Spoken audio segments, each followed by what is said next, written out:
Hi, welcome to Jenny's kitchen. நான் உங்கள் Jenny. இன்னைக்கு நம்ம கார அடை எப்படி பண்ணுறதுன்னு பார்க்கலாம். நான் அதுக்கு தேவையான பொருளை எடுத்து வச்சிருக்கேன். நான் இந்த இந்த இந்த சைஸ் டம்ளரில் ஒரு 1/2 டம்ளர் துவரம்பருப்பு, அப்புறம் 1/2 டம்ளர் உளுத்தம்பருப்பு, அப்புறம் 1/2 டம்ளர் கடலைப்பருப்பு, 1 டம்ளர் இட்லி அரிசி எடுத்து வச்சிருக்கேன். ப்ளஸ் அதோட சேர்த்து 1 டீஸ்பூன் வெந்தயம் எடுத்து வச்சிருக்கேன். இப்போ இதெல்லாம் ஒரு 2 மணி நேரம் ஊற வச்சிடுங்க. ஊற வச்சதுக்கு அப்புறம் நம்ம கிரைண்டர்ல ஆட்டிட்டு மாவு பதத்துக்கு எடுத்துடலாம். ஊற வைக்கிறப்போ பருப்பெல்லாம் ஒண்ணா போட்டுங்க.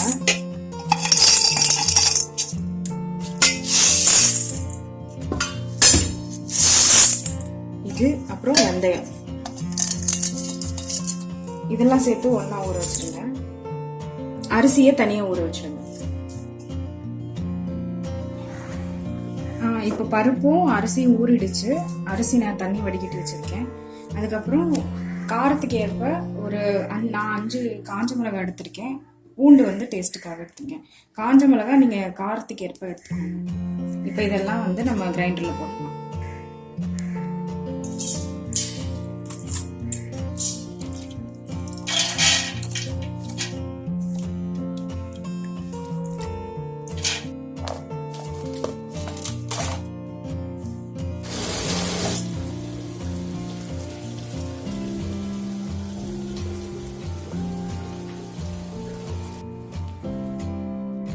இப்போ மாவு நல்லா ஆடிடுச்சு. மாவு நீங்க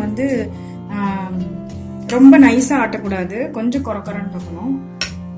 மாவு ரெடி ஆயிடுச்சு. இப்போ இதுல ஒரு பெரிய வெங்காயம் கட் பண்ணி வச்சிருக்கேன் சின்னதா, இதை ஆட் பண்ணிக்கலாம்.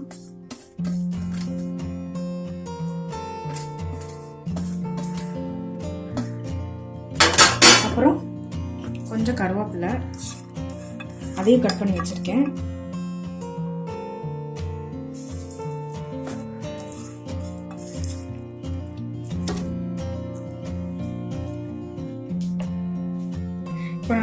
ஒரு டேபிள் ஸ்பூன் சீரகம் ஆட் பண்றேன். சீரகம், கொஞ்சோண்டு பெருங்காயத்தூள் ஆட் பண்ணிக்கோங்க. அப்புறம் ஒரு 1/2 டீஸ்பூன் மிளகாத்தூள், இது காரத்து கலருக்காக. அப்புறம் முக்கியமானது தேவையான அளவு உப்பு. இது ராக் சால்ட், அதனால கொஞ்சம் எக்ஸ்ட்ரா ஆட் பண்றேன். அவ்வளோதான். இது எல்லாத்தையும் மிக்ஸ் பண்ணி கொஞ்சோண்டு தண்ணி ஆட் பண்ணிக்கோங்க, ரொம்ப கெட்டியா இருக்கு. நல்லா மிக்ஸ் பண்ணிக்கோங்க. கொஞ்சம் வாட்டர் ஆட் பண்ணிக்கோங்க. ஒரு தோசை ஊத்துற பக்குவத்துக்கு வரும். கல்லு காஞ்சிருச்சு. நம்ம இப்போ தோசை ஊற்றலாம்.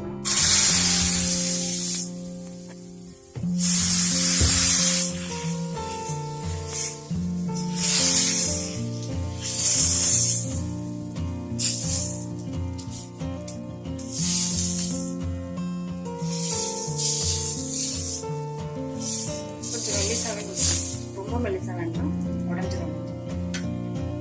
ஆயில் ஆட் பண்ணிக்கோங்க.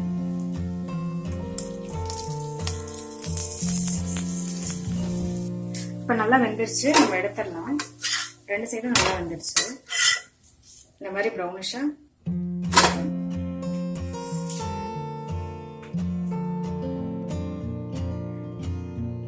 அடை ரெடி ஆயிடுச்சு. இதுக்கு நீங்க தேங்காய் சட்னி வச்சு சாப்பிட்டா ரொம்ப டேஸ்டா இருக்கும். இதை நீங்க வீட்டுல ட்ரை பண்ணிட்டு எப்படி இருக்குன்றத கமெண்ட் செக்ஷன்ல சொல்லிடுங்க. மறக்காம லைக் பண்ணுங்க, ஷேர் பண்ணுங்க, சப்ஸ்கிரைப் பண்ணுங்க. இன்னொரு புது ரெசிபியோட உங்களை நான் மீட் பண்றேன். பை.